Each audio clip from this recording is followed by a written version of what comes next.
जय हिंद दोस्तों, मैं महेंद्र शर्मा स्वागत करता हूं वन वर्ल्ड हिंदी में आपका। उम्मीद करता हूं आप खुश और स्वस्थ है। दोस्तों आइए दिखाते हैं पाक मीडिया की एक और लेटेस्ट डिबेट, क्योंकि अभी हाल ही में जो पाकिस्तान में नई सरकार आई है उसको अब पाकिस्तान के जो विपक्षी पार्टी इमरान खान की पार्टी के नेता है कैसे अब बोल रहे हैं कि जितने भी मंत्री संतरी पाकिस्तान में बने हैं वो सारे के सारे कहीं ना कहीं क्रिमिनल है, क्योंकि ये सारे के सारे जितने भी मंत्री संतरी थे ये सभी सत्ता के लोभी और लालची थे। ये पैनलिस्ट और पाकिस्तान का ये इमरान खान का ये चमचा भी बोल रहा है कैसे अब इमरान पाकिस्तान को बहकाया जाएगा और कैसे गड्ढे में डाला जाएगा जिसको फिर से निकालने वाला कोई नहीं है। तो आइए दोस्तों, आइए दिखाते हैं आपको पाकिस्तान की ताज़ा हालात, जो सिचुएशन है, पॉलिटिकल सिचुएशन है, कैसे पाकिस्तान को नेता लूटते हैं और कैसे इनका वर्किंग कल्चर रहता है पाकिस्तान को चलाने का। तो दोस्तों देखिए डिबेट और कमेंट में अपनी प्रतिक्रिया जरूर दें। लास्ट में आपसे रिक्वेस्ट करूँगा, चैनल पर नए हैं तो चैनल को सबसे पहले सब्सक्राइब करें, लाइक शेयर कमेंट जरूर करें। दोस्तों जय हिंद, वंदे मातरम, भारत माता की जय। दोस्तों सेक्रेटरी को उनकी तबादला मानने के लिए तैयार नहीं है, बल्कि उसको सपोर्ट करने के लिए गवर्नर को चैलेंज कर रहे हैं। ये हमजा शहबाज साहब तो अभी वजीर आला बने नहीं है, हल्फ उन्होंने उठाया नहीं है, सारी ब्यूरोक्रेसी उन्होंने कब्जे में ले ली है। ये किस तरीके से ऑर्डर पास हो रहे हैं, कैसे इंस्ट्रक्शंस दी जा रही हैं, लाहौर में बैठे हैं। पहले जरा हमें ये तो बता दें कि ये कैसे हो रहा है और इसकी कानूनी हैसियत क्या है। बहुत शुक्रिया समी साहब। इंतजार करना तो एक आदत सी है, लेकिन बात यह है कि इस वक्त जिस तरह का माहौल चल रहा है, हम जिस तरह पूरी कौम परेशान है मौजूदा हालात से, तो हम भी परेशान होने के अलावा हम भी चाह रहे हैं कि आवाजें मुतलका फोरम तक पहुंचे, उन्हें अंदाजा हो सके। जो आपने बात की बड़ी रेलेवेंट बात है, मैं 3-4 चीजें आपको बताएंगा, आपको समझ आ जाएगी। आहत चीमा को 8 अप्रैल 2022 8 अप्रैल को तो हुकूमत इमरान खान साहब की थी। ये एंटी डेट कैसे उनके ऊपर चार्जेस सारे खत्म कर दिए गए, ये समझने की बात है। आखिर कौन चला रहा है ना ये निजाम हस्ती जो है माजरत के साथ, वो तो वाक़द हो जाए, वो तो अल्लाह ताला की जात के हवाले से बात है। लेकिन ये मैं वहां से फिर आप आ जाए, पंजाब असेंबली का इजलास था, डिप्टी स्पीकर की क्या औकात है, कल का वो बच्चा है और आके अपना चीफ सेक्रेटरी और आईजीओ, और पहली दफा हुआ है कि जिस तरह अंदर आके इन्वेड किया, जिस तरह तूफान बदतमीजी किया, और इस तरह चौधरी परवेज लाई को उनका आइस वाला खोल, यानी वोट डालने नहीं दिया गया। आप हैरान रह जाएंगे। मैंने तो वो सारी चीजें आंख से कहा, ये जा रहा है कि उन्होंने क्या कर लिया, वो 2-4 लोटे ही लोटों में फेंक दिए, तो उसमें क्या ऐसी बात थी। लेकिन उसके बाद अपनी यहीं से आगे चले जाए, ट्रांसफर पोस्टिंग आप खुद देख रहे हैं, मुझे बताने की क्या जरूरत है। ये तो समझ आ रही ना कि यहाँ कोई आईबी तो नहीं चला रहा ना, यहाँ आईबी तो ये तो काम जो भी है जो चला रहे हैं, जो ब्यूरोक्रेसी को इस वक्त कंट्रोल कर रहे हैं। एक लफ्ज़ एस्टैब्लिशमेंट जहाँ फौज के बारे में इस्तेमाल होता है, तो यहाँ ब्यूरोक्रेसी में भी एक एस्टैब्लिशमेंट है जो ताकतवर है। ये सबूत है इस बात का, इनको चलाने वाले क्या चाह रहे हैं, लेकिन उनके मुकासद तो पूरे होते नजर नहीं आते। उन्हें अंदाजा नहीं था कि ये सारा काम अगर लेकर चलेंगे तो क्या वो पूरा भी कर सकेंगे। अब लोगों को कैसे कैसे समझ आ रही है। फवाद वैसे तो काबीना के अंदर आपने देख लिया 23-24 लोग जो क्रिमिनल है, हार्डन क्रिमिनल है, यानी वज़ीर आज़म जो है, आप अंदाजा लगाए, उसके खिलाफ लैब में FIA में केस है। मजेदार बात है, ये सारा जो कुछ हो रहा है, कहाँ गया मुस्तफा इपेक्स केस। देखे ना, जो ना काबीना है यहाँ कर कोई, यहाँ जो कुछ भी हो रहा है, यानी केयर टेकर सेटअप के दौर में इस तरह नहीं हो रहा जिस तरह यहाँ आनन फानन हो रहा है। मैं जैसे बता रहा हूँ कि सारा क्रिमिनल जो आपने इकट्ठे कर लिए काबीना के अंदर, फिर यही नहीं रुकता। अभी रिसेंटली आपको डॉन लीग याद होगा, सईद तारक फातमी, हर कोई तो नहीं बोलना चाहिए, मरियम नवाज, तारक फातमी, इनको निकाला गया वहां से। ये रिकॉर्ड की बातें हैं, यानी ऐसी कोई अनोखी बात नहीं है। मैंने जो डॉन लीग से अगेंस्ट पिटीशन दायर की थी, सिरल अलमेडा, शाहिद खान अब्बासी, आसन इकबाल, सारे इस पिटीशन के अंदर आए थे। और आज तारक फातमी वही जो है स्पेशल असिस्टेंट फॉरेन अफेयर्स का तैनात कर दिए गए। अच्छा, यहाँ ना रुके आप। जब ये गवर्नमेंट जा रही थी तो मैंने 6 बातें कही थी। मैंने कहा ये 6 काम करने के लिए सबसे पहला काम है ट्रांसफर पोस्टिंग, अपनी मर्जी के बंदे लगाना, क्रिमिनल लगाना। यानी राय ताहिर जो है DG FIA के, वो आज राणा सलाम ने आते ही लगा दिया। क्या एहसान है, हर एक को पता है कि CTD में राणा सलाम क्या करवाते रहे हैं। ये रिकॉर्ड की चीजें हैं। अगर आपने ना संभाला, मैं सभी साहब अगर ना संभाला ये, और अच्छा यहाँ रुकेंगे कैसे जरा। तारक फातमी क्या कर, तारक फातमी का किरदार हर एक को पता नहीं है कि उसकी बहू बेटियां का ताल्लुक कहाँ कहाँ है, क्या जरूरत है बताने की। हर एक को पता है कि यहाँ अमेरिकी एजेंडा लेकर आप आ रहे हैं और अमेरिकन को आप यहाँ पर उस एजेंडे को एनफोर्स करना चाहते हैं सिर्फ। और क्या सुनेंगे आप, फिर क्या चाहते हैं आपने वही लोग जो एक एजेंडा लेके जो तालिबान को पालने वाले थे, आपने वो सारे लाके यहाँ बिठा दिए हैं और धमकियां दे रहे हैं। और धमकियों से कोई डरने वाला नहीं है इस वक्त। ये भूल है इन लोगों की कि ये लोग बैठ जाएंगे।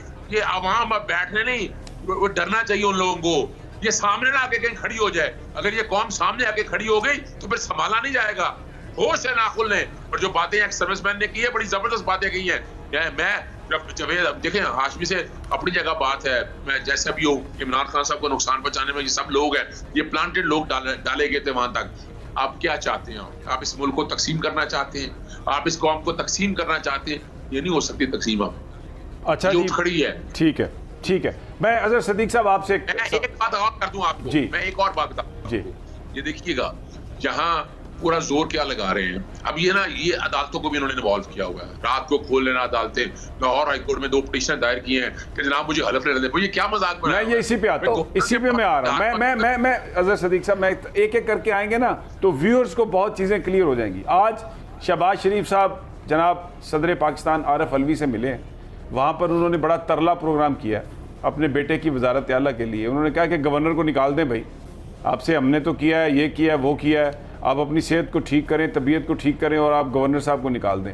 और आपको पता है सदर साहब ने क्या जवाब दिया होगा। अब मैं आपको वो जो आइन है उसका आर्टिकल मैं चाहता हूँ ज़रा स्क्रीन पे चला दें हमारे प्रोड्यूसर साहब। वो ये कहता है कि गवर्नर का जो तकर्रुर है वो प्राइम मिनिस्टर की एडवाइस पर सदर पाकिस्तान करेंगे, लेकिन गवर्नर जो है एक तो वो उस वक्त तक वो रहेंगे जब तक उन्हें सदर की खुशनुदी हासिल रहेगी। भले एडवाइस भिजवा दी है, लेकिन वो उनके उस वक्त तक वो रहेंगे जब तक उनकी खुशनुदी हासिल हो जाएगी। अब सदर की खुशनुदी है, उन्होंने कहा है उमर सरफराज चीमा को कि आप अभी काम करें और काम करते रहें। अच्छा, अब मैं आपको एक दूसरा आइन की दूसरी शिक दिखाता हूँ जो चीफ मिनिस्टर के रेजिग्नेशन के हवाले से है, जिसमें यह कहा गया है कि जो चीफ मिनिस्टर में by writing under his hand address to the governor resign his office, यानी वज़ीर आला गवर्नर के नाम अपनी दस्तखती तहरीर के जरिए अपने ओहदे से इस्तीफा दे सकेगा। ये 2 चीज़ें आ गई। अब मैं चाहता हूं कि आप जो इस वक्त अदालत में है, जिस पे कल लाहौर हाई कोर्ट के चीफ जस्टिस जिसकी समाअत कर रहे हैं, इतराज़ अब उस पर ख़त्म कर दिया गया और अब यह देखा जाएगा। सबसे पहले मैं चाहता हूं कि जो इस्तीफे का मामला है चीफ मिनिस्टर उस्मान बुज़दार के, वो अब हाई कोर्ट के सामने है और इसमें हमारे पास गुफ्तगू मौजूद है ख्वाजा साद रफ़ीक की, जो साबका गवर्नर है उनकी, कि ये सब कुछ गैर आइनी है, इसलिए कि जो उस्मान बुज़दार साहब का इस्तीफ़ा था वो वज़ीर-ए-आज़म के नाम है। मैं आपकी कानूनी राय इस हवाले से जानना चाहता हूँ कि अदालत इस मामले को टेकअप कर रही है, क्या ऑप्शंस हैं, क्या हो सकता है? मैं अगर चाहेंगे मैं डॉट से डॉट मिला देता हूं। ये इस्तीफा दिया गया, इस्तीफा मंजूर नहीं, देखा ना इस्तीफा का प्रोसेस था। गवर्नर जो खुद थे, गवर्नर ने खुद मान लिया। गवर्नर ने कहा हाथ से काट के लिख दिया, बात तो वही गैर कानूनी और गैर कानूनी चीजें तो खुद मान ली। और वो ही अपना सर्वर साहब आज कहाँ हैं आप लोगों के सामने? दादा जिस तरह उनके राब्ते थे उस थोड़ा सा आगे चले। आप लाहौर हाई कोर्ट के जो डिवीजन बेंच का फैसला है, जो इजलास भी हुआ, वो भी गैर कानूनी और गैर आईनी है। कैसे है? डिप्टी स्पीकर को कहा गया था कि आप कराएं साफ शफाफ, आप आईजी और अपने चीफ सेक्रेटरी को बुला के अंदर बिठा देंगे, फॉर डिप्लॉय, यानी वो लोग सारे डिप्लॉय कर देंगे वहां, और फिर आप गैलरी में बैठ कर इजलास करेंगे। वो भाई वहां देखो तो सही, हाउस से क्या मुराद है? हाउस से मुराद तो प्रेमिसेस है, गैलरी तो है ही नहीं उसका हिस्सा। गैलरी तो हिस्सा ही नहीं है अपना। ये इसका मतलब है आप उठाकर जहां मर्जी बैठकर ये करें। फिर आपने दरवाजे बंद किए। फिर उसके बाद एक और बड़ी जबरदस्त बात है, डिफेक्शन। शोकास पहले जारी हो गए थे, डिक्लेरेशन आ चुकी थी 26 लोगों की। आप वोट डालने तो देते, लेकिन वोट काउंट नहीं करने थे। और वैसे भी सुप्रीम कोर्ट के अंदर आर्टिकल 63 के हवाले से मामला पेंडिंग पड़ा हुआ है। अभी तो इससे आगे आईनी बहरान आने वाले हैं। यही बात खत्म नहीं होती है।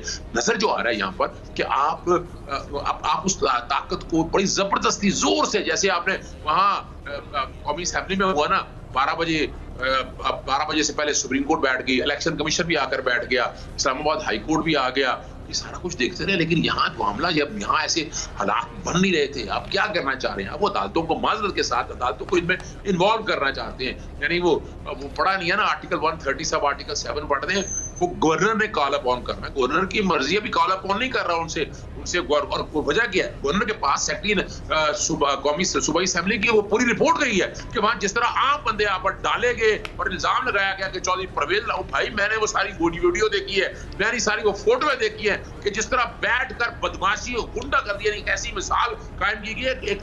एक तकद्दुस है उस इदारे का, नेशनल अपना पार्लियामेंट का या सूबाई असेंबली का, आर्टिकल 69 को जिस तरह धजिया में घेरेंगे और Lahore high court division bench की आपने अहकामात की खिलाफवर्जी की, तौहीन अदालत कमेंट की है और यही बात नहीं रुकती है।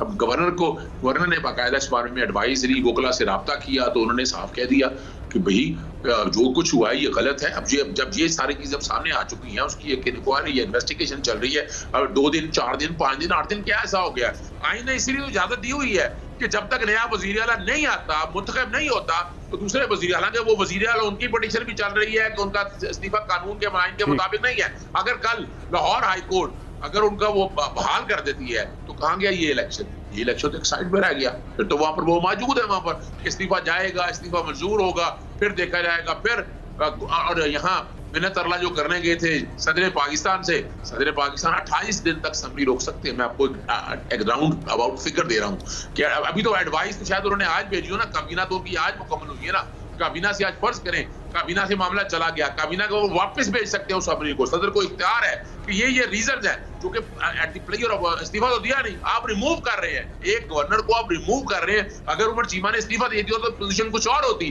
अब लाहौर हाईकोर्ट के सामने 2-3 बड़ी वाज़ेह